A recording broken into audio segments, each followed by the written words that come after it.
Hello everyone, I'm 10th Dr. Matt, and in this video I'm going to show you how to sew on a great big threatening button.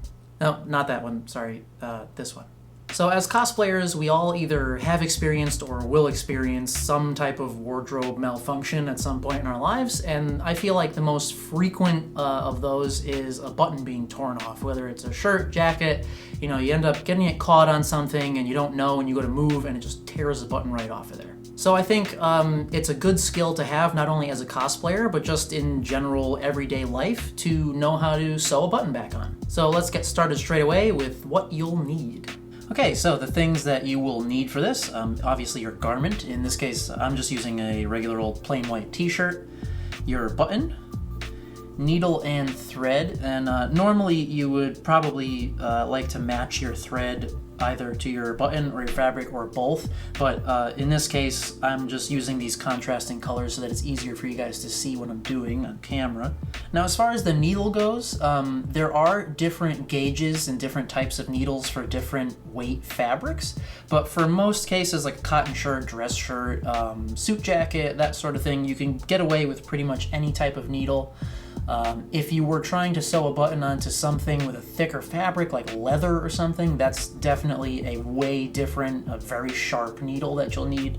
But in this case, pretty much any needle will do. We're also going to need a nice sharp pair of scissors, and last but certainly not least, a single toothpick, and you will see the reason for that very soon. So let's clear some of this stuff out of the way and get started. Alright, so first things first, we need to thread our needle. So you want to make sure that you're starting with a nice clean cut on your thread. If it's sort of fraying out at the end, just take a snip with your scissors so that it's nice and clean. And you may or may not need to just take that thread and sort of lick it to make the, give it a nice point to easily get through your needle. So hopefully I can do this in one or two tries here. Okay, so we've got it through our needle. So basically, for a typical button, I always pull more thread out than I need. But basically you want, I would say like a foot worth of thread. So you pull it through your needle. And once you have about an equal amount of thread on either side, you can cut that off of your spool. Okay, so now we've got our needle and we've got plenty of thread to work with here. And so we're just going to take these two loose ends and tie them together. And I usually, I like to do at least 3 knots here, because it will be quite small and I just want to make sure that it doesn't come out. This is usually also the most frustrating part of doing this for me. There we go. Alright, so now we've got a nice knot on the end and we can snip away our excess. So now we're ready to grab our fabric and our button and get started. So for the purposes of demonstration here, we can say that this line of fabric on the bottom of this t-shirt is like your placket of your dress shirt where the buttons would be. So to get started, you want to just take your needle and go through the back or underside of your fabric, wherever you want your button to be, and come up and just pull it taut until that knot that you made is nice and tight in there. Now you can just take your button and slide it down like so that your thread's running through it. And now we're going to pick up that toothpick I was talking about. So basically what we're going to do here, we're going to start, we'll go from one buttonhole across to the other, and you can go diagonally if you want to make an X, or it doesn't really matter all that much. But basically I'm going to start making a loop and put your needle through, and you want to try to get it as close to your original spot as possible, so that way you don't have a million different bits of thread coming through the back end here. So I'm going to hold my button and pull this until it's almost tight but has a little bit of slack left over. And now we're going to put our toothpick right through that loop of thread and pull it tight onto the toothpick. And now that toothpick is going to stay there for the duration of our loops. Now you can do as many as you like. For some reason, I like to do 3 loops on either side. So to me, that just seems like it's plenty strong enough and that thing won't be popping off of there anytime soon.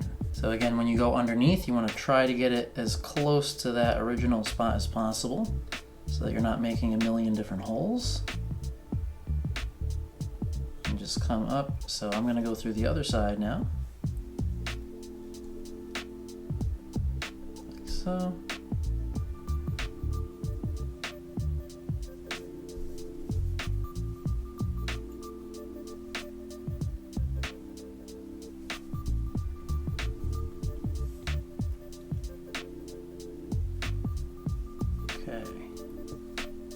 So now we've got 1 loop on either side, so I'll put this a little bit into fast forward here while I make 2 more loops on each side.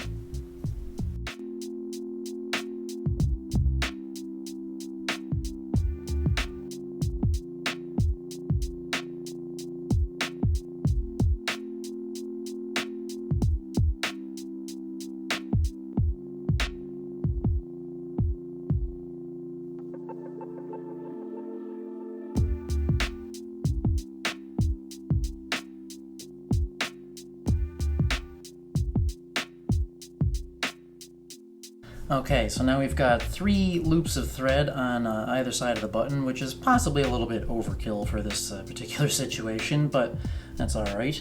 So now what we're going to do is come back up through the bottom of the thread like you would for another loop, except we're not going to go through the buttonhole. We're going to take the needle and bring it out underneath that button like this.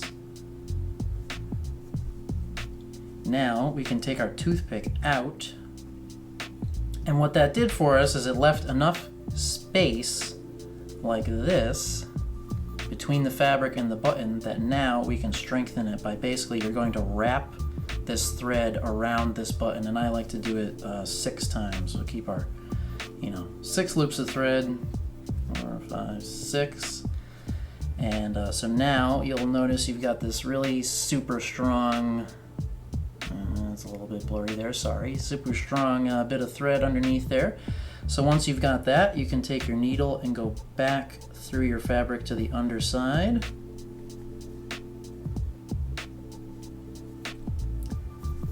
Okay, and now take our scissors, cut it off here,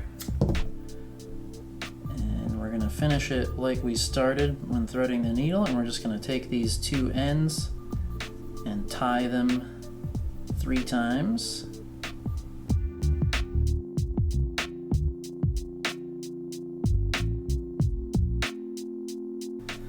Okay, and now we can cut off any excess. So, not super clean on the inside, but I could go crazy and start snipping off little pieces to make it a little bit neater. But as you can see on the other side here, and hopefully I'll get my camera to focus, there we go. Nice clean button, it's on there nice and strong, good solid loop underneath, and so that guy isn't going to be coming off of there anytime soon. So that does it for this first edition of Cosplay Repair 101. I hope you guys enjoyed it, and I've got lots of new stuff coming up soon. I'm a little bit busy with wedding stuff at the moment, so sorry for the low output of videos, but I do have a lot of stuff in my to-do list and some new types of things as well, so keep your eyes peeled for that. And as always, thank you so much for watching.